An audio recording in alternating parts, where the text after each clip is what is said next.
We, the American people, are faced with a question, or perhaps we are faced with many questions in need of answer in order to address one larger question, the question, our national question. It would be quite obvious that questions about who, what, when, where, why, and how must all be answered in order to better address and eventually answer our national question. And even then, I don't believe our national question is just simply asked as, what is an American? Or better yet, who is an American? We can't answer this question without answering the many smaller questions that will shape the definition of an American. And after we define American, we can identify what, or better yet, who one is. Do the people define the borders on the map? Or do people simply living within the borders define the nation? If the people define the borders, then the discretion is left to the people on the topic of who to let in and who to keep out, what to bring in and what to keep out. Our home is on this spot, on this map. These are the people found here on this land, on this map. This is what they look like. This is how they behave on a daily basis. If simply living within the borders defines the people, then in theory, anyone with any amount of time within said borders can claim to be an American. This people may look different and may behave differently than those that choose to define their borders. It is true that Africans can trace the birth of their ancestors within our nation's borders before my European ancestors arrived here in the 1840s. Now, many point to this and claim that Africans who can trace ancestral birth to this land before the arrival of my ancestors have some claim stake before me. Now, let me ask you these questions. If I were to move my family to Kenya and buy property, go through all proper procedures to become a full citizen of Kenya, I can claim to be Kenyan, but does that truly make me African? Absolutely not. If I were to move my family to Italy without any Italian blood or genetics in my line, buy property, go through all proper procedures to become a full citizen of Italy, I can claim to be Italian. But does that truly make me Italian? Well, absolutely not. Nor will I ever be Japanese, Chinese, Korean, or belong to any of the numerous tribes that make up Nigeria. I will never be Persian or Arab. I can read all of their books, learn all of their history, learn their language, learn their alphabet, learn the customs of their culture, learn their diet and recipes, familiarize myself with the faith systems, study their politics, consume their media, fight in their armed forces, spy for them, dress like them, and countless other things one may do to assimilate or prove allegiance. But at best, even at my best, with all of the will I possess to be just like them, I will only be like them, a mimic, a foreigner mirroring behavior and culture that I have no real blood link to. I will always be a weed in their garden. I most certainly would never be trusted in Kenya to lead a nation of Africans as the Great White Hope. Many white people in America would be taken back by the idea of a white man leading an African nation. But ironically enough, for whatever reason, those same white people are never taken back by the idea of, say, an Indian running for governor of Ohio, or an African running for governor of Florida. The misguided racial philanthropy is why that idea exists. We are taught about oppressors and the oppressed. In American education, slavery is the topic that all of this philanthropy grows from. I remember a 3-day trip to a local camp in southwest Ohio my elementary class took in grade 6. At night, we traveled a portion of the Underground Railroad. My 99% white class in the year 2000 walked this path. None of my ancestors or the ancestors of 99% of my class walked that path. Now, I don't claim that this isn't part of American history. It is. But I can assure you that even if half or even if all of my class wanted to bring back the enslavement of Africans here in America, they most certainly would fail, and should fail, because slavery is a crime against humanity. And all of my classmates at ages 11 to 12 already knew this. But there we were, in the dead of night, being taught to feel pain for something we were not responsible for. Guilt for something we never did. A ritual dedicated to perpetuating an idea that there are oppressors and there are an oppressed. All of my classmates walking in their Air Jordans, wearing sports jerseys of their favorite black athletes, with hip-hop CDs in their luggage, with a Kobe Bryant poster on their bedroom wall, were told to walk and to remember and to feel shame for things they did not do. This racial philanthropy, brought to us by white people and Jews, is a massive part of the problem. They teach that white people are the oppressors and non-white people are the oppressed. The philanthropy will guilt us into making sure the ghettos in this nation, whether it be in Flint or Detroit, Michigan, Cleveland or Cincinnati, Ohio, are given resources, because if we don't help them, then they are doomed to fail, and we are no different from the men in the 1700s who owned slaves. We will turn our backs on our own. We will seek to help black men and women who are drug addicted in Los Angeles. We will tell them that it is not their fault. Their socioeconomics and racism is responsible for their addiction.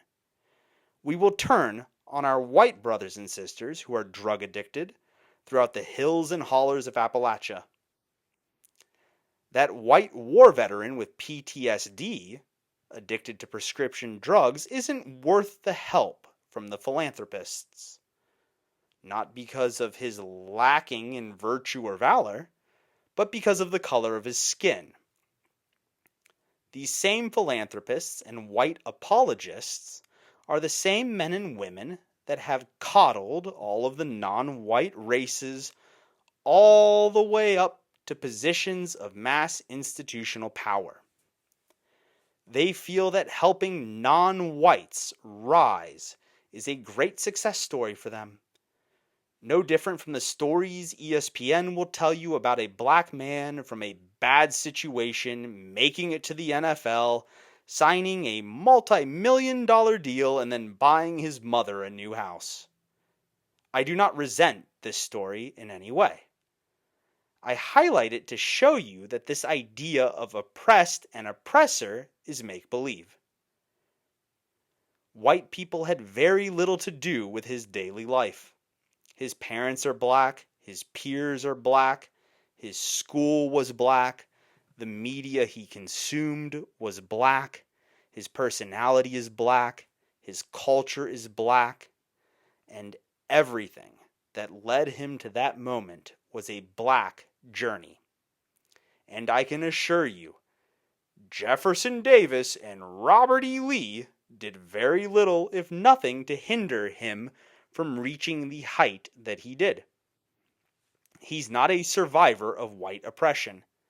He is a survivor of his own community, his own black community, a survivor of his own culture. But the white philanthropists and apologists will stop at nothing but to make sure there are more and more of him, And they will also stop at nothing when it comes to making sure white people are continuously shamed in the process. But is that white veteran with PTSD and a prescription drug addiction unworthy of the same philanthropy? Is his humanity not at the very least equal to the black man becoming professional athlete?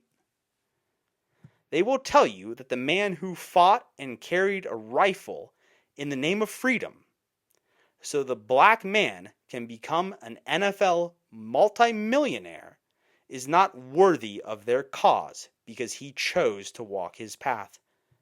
But the black man had to face life as it was thrown at him. This is the same philanthropy that led Amy Coney Barrett and countless other celebrities to adopt black children. Whether it be misguided faith or misplaced guilt, these people feel compelled to help members outside of their own race before helping their own people. Even if they can find people of their own race that need help just as badly as those outside of it. The idea that we must help those who need it the most is this idea that has evolved into this thought that white people have a responsibility for helping all of those who are not white. Whether this idea again is carried out through misguided faith, misplaced guilt, or shame is up for debate. I believe it is a combination of it all. These celebrities that just couldn't find any white children in need of adoption? Or does culture and society grant more points on the philanthropy scoreboard if you help those who need it the most based on skin color? Is it not enough to adopt an orphan from white coal country? You just need to adopt a Haitian baby instead. Does that help your status? Do you carry that child as a badge of honor? Do you talk about your new Haitian baby at your wine parties? Is that baby a little dog in your purse? A posh item added to your wardrobe as an accessory? Were you the great white hope that saved that black baby from growing up black? How do we begin to define who is an American? It starts with education reform. It starts with acknowledging that the races are different. Even if white and black grew up together on this land for centuries, our nations are different. Growing up white is different from growing up black. Are you going to teach that little black baby you adopted to love George Washington? To love and embrace the white men who enslaved their ancestors? Are you going to teach your biological white children to apologize for their ancestors for enslaving the ancestors of their adopted black sibling? Do you see how insane that is? No black child should ever be taught to love George Washington. They should never be taught to identify with George Washington. It's unnatural. Just as unnatural as white kids marching down the Underground Railroad being told to feel shame. No white kid should ever be taught to look up to MLK. Black kids should never be taught to embrace the men that enslaved their ancestors. And white kids should never be taught to hate their ancestors. We need to acknowledge that our racial or national experiences in this land are different. And we need to learn to love our ancestors. We don't have to love everything about what was a global norm at the time. I don't. But they are members of my tribe. They are members that come from the same Europe my ancestors come from. Africans don't have to love the fact that Africans sold other Africans to Europeans. I don't love that Europeans were part of that transaction. But here we are today, black and white, on the same dirt, but two different nations So we've acknowledged now that the races living within this territory are different. Two nations living on one patch of dirt. Really more than two, but I am merely speaking in terms of white and black.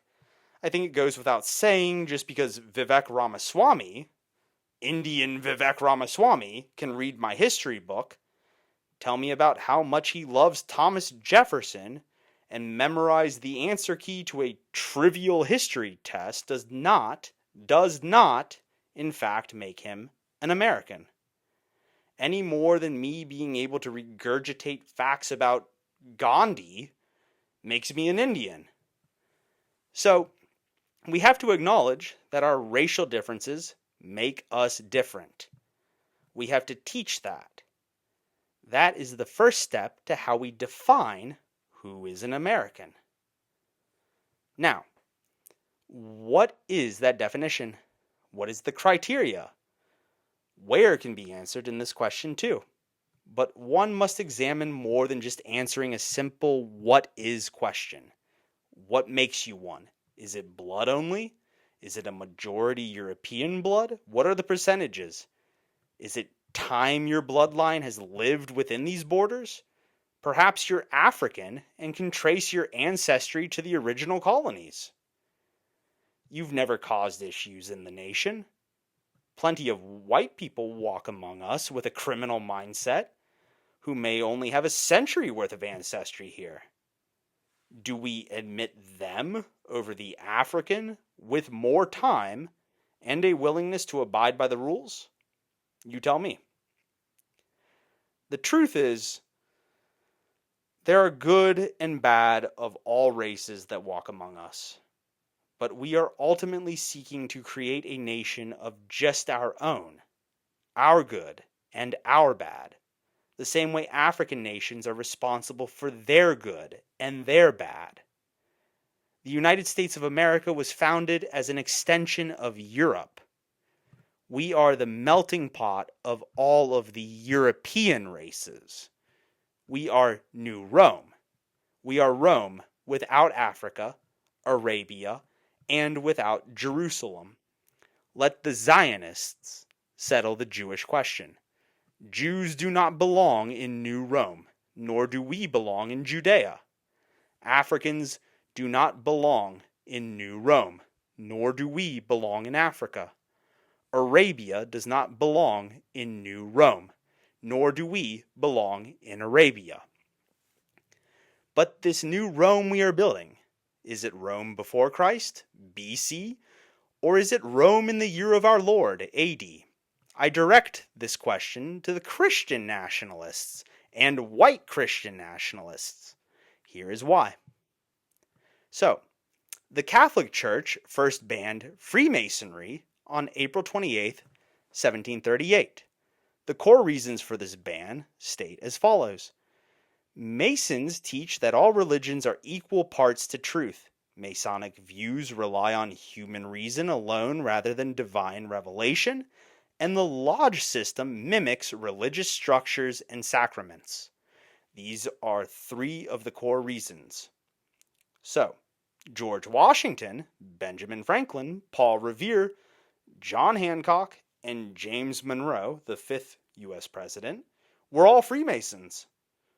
Washington joined in 1752. Franklin published the first Masonic book in America.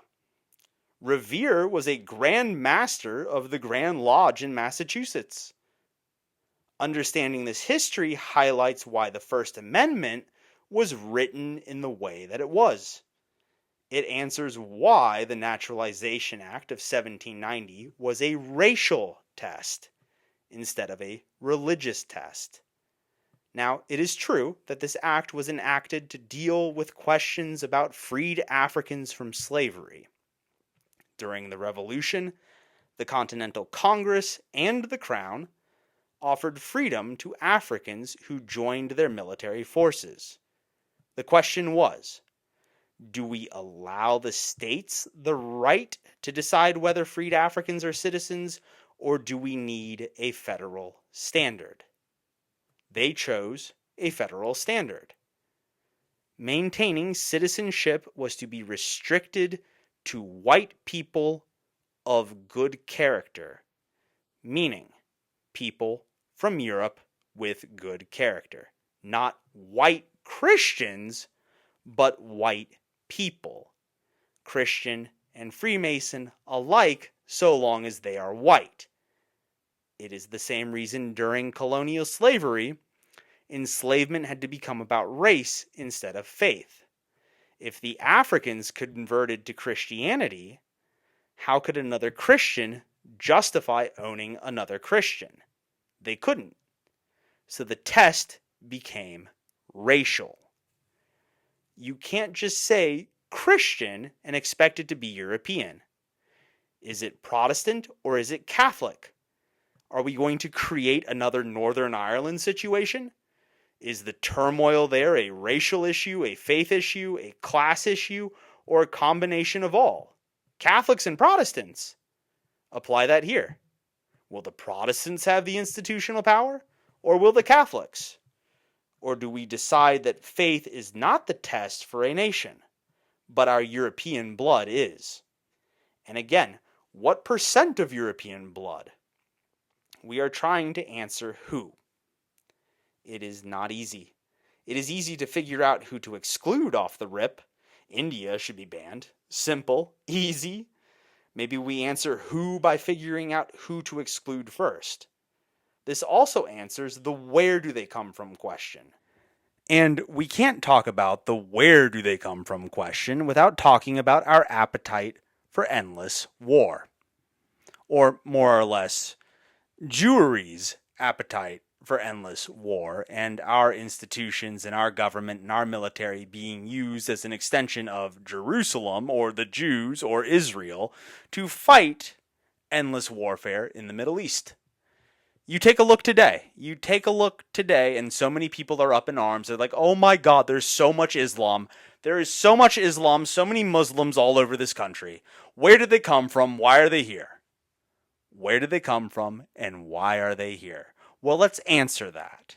Well, they came from countries that we engaged in either coups or economic pressure, or we bombed into oblivion along with Israel.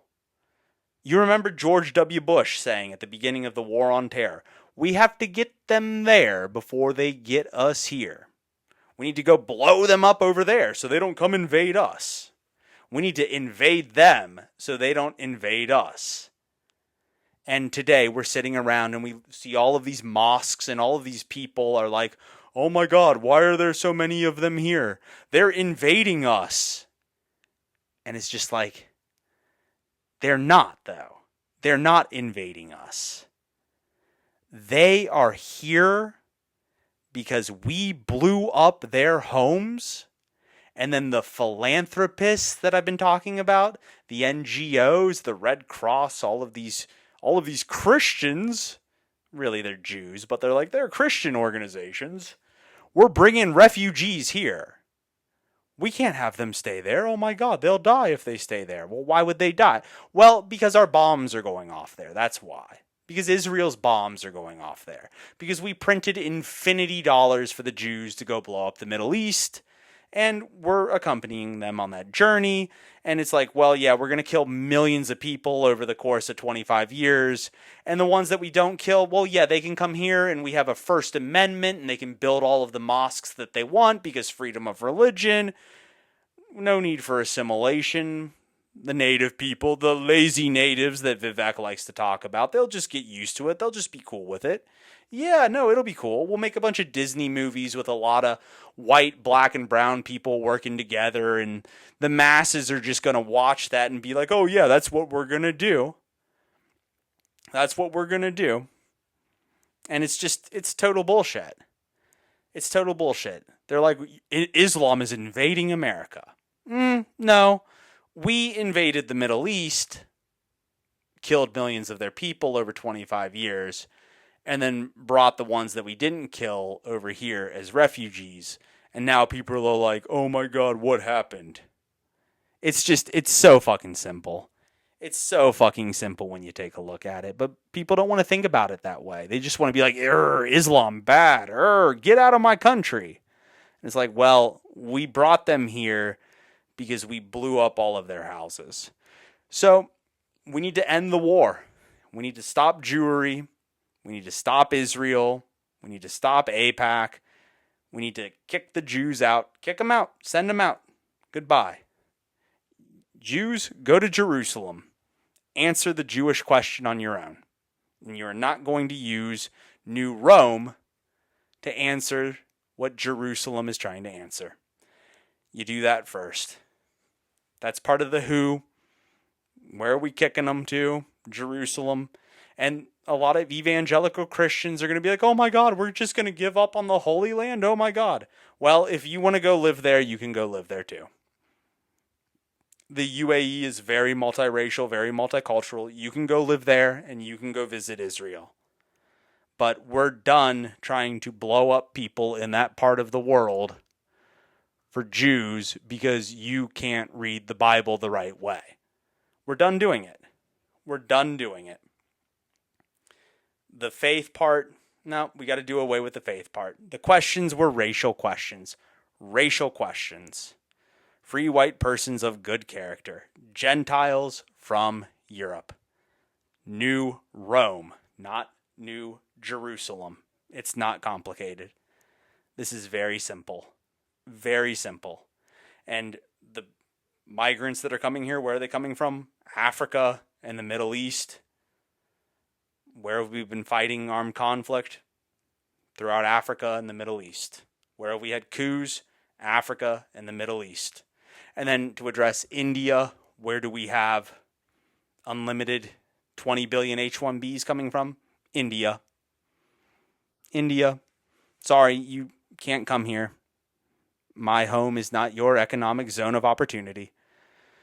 Now, that being said, just coming here to reap economic benefit isn't a reason for anybody to come here. If that's your goal, I don't care if you're from Germany or from India. If your goal is economic opportunity, you're not on the list either. Because that doesn't speak as much to your character. Now, do you want economic opportunity, but you want to do it in a way that betters the nation while assimilating to the community? That's different. So there are a lot of different ways to look at this, but race is the test. It's not faith. It's not faith. The white Christian nationalists, the Christian nationalists that are like, oh, look, these Nigerians are Christian. I know that we said white Christian nationalism, but these black people are they're token exceptions. They're based. We're going to leave them in institutional power. We can't kick them out. They're the based ones. They're the Uncle Toms. Well, you're just using them then. Like, you're just using them. You just want them there for what reason? Because you want some good old Christian points? Like, I'm sorry, bro. You can love your black Christian neighbors in Nigeria across the Atlantic. You don't have to move them to the United States. It's not complicated. This is really simple. So who white people of good character, people from Europe. Okay, that's where they come from also. When, how long do they have to be here? Well, I think it depends. I think assimilation. How long does it take them to assimilate? And then they're moving well on their way to being an American. What do they contribute back? That's part of assimilating. So white from Europe, long enough to assimilate, long enough to share culture as well, to absorb and to share. So what, who, where, when, why? Why are you here? Why do you want to be here? Do you want to be part of something bigger than yourself? Is that why you want to be here, or do you just want to make a quick buck? You want to take advantage of the social safety net? You better answer that question right. You better. And how did you get here? Did you do it legally, Are you a refugee? Are you here on a temporary status? And by the way, like, I'm not opposed to having asylum seekers here, like actual people in need of asylum. I would never in a million years send the Palestinians back to Gaza. The Palestinians that are here, we can't send them back. How can you claim to be a Christian and send them back to be blown to pieces? You can't. You can't do it. And that's the other thing where it's like the Christians are like, oh yeah, we're a Christian nation. Kick the Muslims out. Kick those Palestinians out. And it's like, kick them out to where? To where we're dropping bombs out of the sky? Send them to some patch of dirt that they'll most certainly be killed on? Like that's going to be your Christian value? I don't know, man. I'm just not sure. Just not sure about that. Yeah, and again, it's got to be race. Got to be race. Or we're going to create a Northern Ireland situation. Protestant or Catholic? Protestant or Catholic? Is it a Protestant or Catholic conflict? Is it a racial conflict? Is it a class war conflict? Is it an economic conflict? Probably a little bit of all of it. But it's mainly framed as Protestant versus Catholic. I mean, do you want that here? Do the Protestants get the institutional power, or do the Catholics get the institutional power? How many black Protestants get institutional power? How many black Catholics get institutional power? See, that's the problem when it's just based on faith. It has to be based on what race? It has to be based on race. That's why. So, I don't know. I think I've done a decent job maybe getting the ball rolling on this conversation. But we got to answer who, what, when, where, how, why, all of these things tied to who is an American. And it has to be racial. And I know people are going to have their different opinions on it. And instead of being like, these are the people or these are the people, I think we start through process of elimination. I think that's the way to go. And if you're trying to get too technical, 84% blood versus 85% blood, I don't know. I think there's a little more to it than just, are you this pure blood or that pure blood, or are you a mutt European? Like I'd be considered a mutt. I'm German and Irish. So technically I'm biracial. Technically. I'm white, but like I've got different ethnic European markers in my genetics. So, I mean, I don't know. I'm not a pure blood European either. But the United States wasn't founded to be one European race. It was founded as an extension of all of Europe. So, I don't know. I think there's a lot there to think about, but we need to stop blowing people up if we want refugees to stop from coming here. And we need to prioritize our own people ahead of H-1B and H-2B visa holders.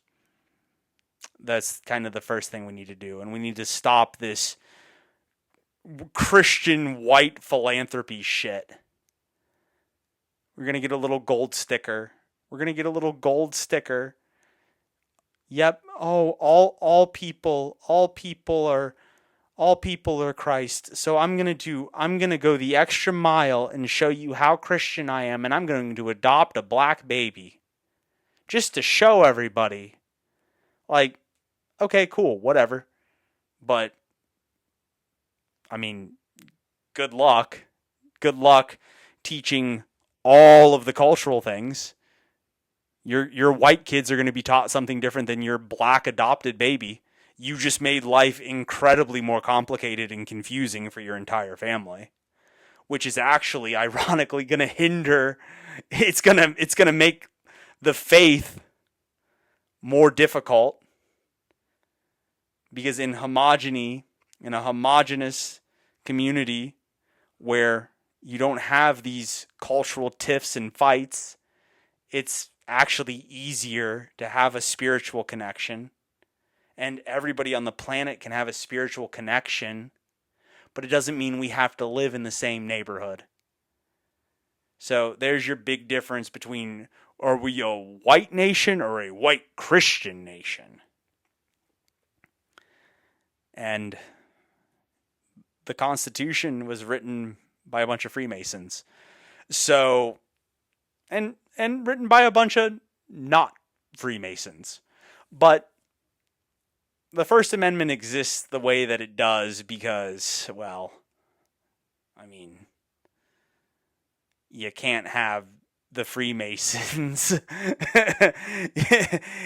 who don't believe in one religion or the other being the North Star, kind of like, you know, first president of a Christian nation. And that's going to piss a lot of people off, but it's true. So, I don't know. We'll see. I feel like I got the ball rolling on this, and I'm interested to hear what everybody else has to think. Thank you for listening.